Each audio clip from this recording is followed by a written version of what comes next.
Hello बच्चों, let's see this question. आप लोगों से इस क्वेश्चन में पूछा गया है calculate the mass of a non volatile solute जिसका मोलर मास है बेटा 40 gram which should be dissolved in 114 gram of octane to reduce its vapour pressure to 80। यानी जब आप लोग नॉन वोलेटाइल सॉल्यूट को किसी सॉल्वेंट में ऐड करते हो तो सॉल्यूशन का वेपर प्रेशर 80% रह जाता है अपने इनिशियल वेपर प्रेशर का। ठीक है, तो अगर मैं यहाँ पर राउल्ट का लॉ अप्लाई करता हूं बेटा, फ्रॉम राउल्ट्स लॉ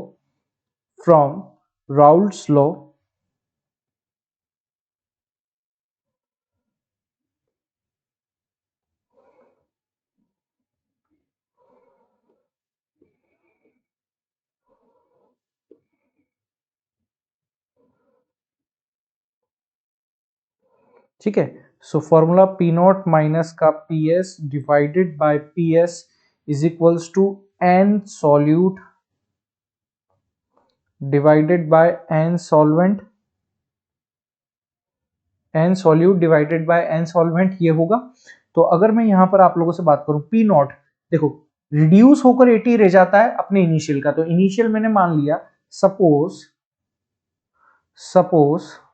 कि पी नॉट की वैल्यू मैंने मान ली बेटा 100 पी नॉट और पी एस मैंने मान लिया आप लोगों का 80 पी नॉट। ठीक है, तो यहां बस वैल्यू पुट करता हूं तो 100 पी नॉट माइनस का 80 P not divided by 80 P not is equals to N solute की जगह मैं लिख सकता हूं weight in gram divided by molecular weight of solute,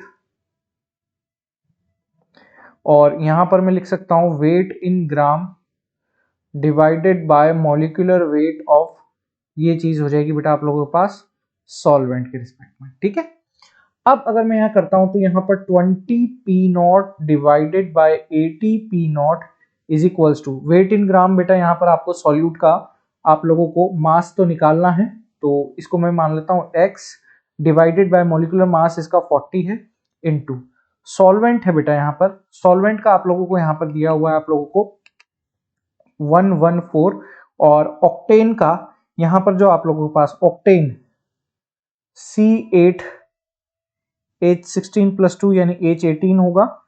ठीक है, तो यहां पर ऑक्टेन का जो मोलर मास होगा C8H18 12 प्लस हाइड्रोजन 8 6 14 114 ग्राम यहाँ पर आपके पास आ गया। ठीक है, तो यहाँ पर ये 114 ग्राम आप लोगों के पास इसका मोलर मास आ गया, तो ये तो यहाँ से सीधा ही कट गया।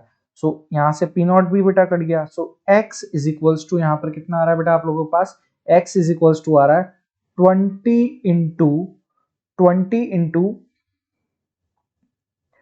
40 डिवाइडेड बाय 80। ठीक है, इससे यहाँ पर ये कट गया, इससे यहाँ पर ये 2 टाइम्स कट गया, और 2 से ये कितनी बार कट गया, 10 टाइम्स कट गया।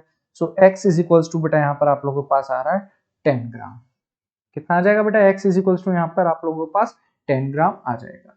तो ये रहा बेटा आपके पास इस क्वेश्चन का आंसर, और मैं उम्मीद करूंगा कि आप लोगों को ये क्वेश्चन बहुत ही बेहतरीन तरीके से बेटा यहाँ पर समझ में आया होगा। All the very best.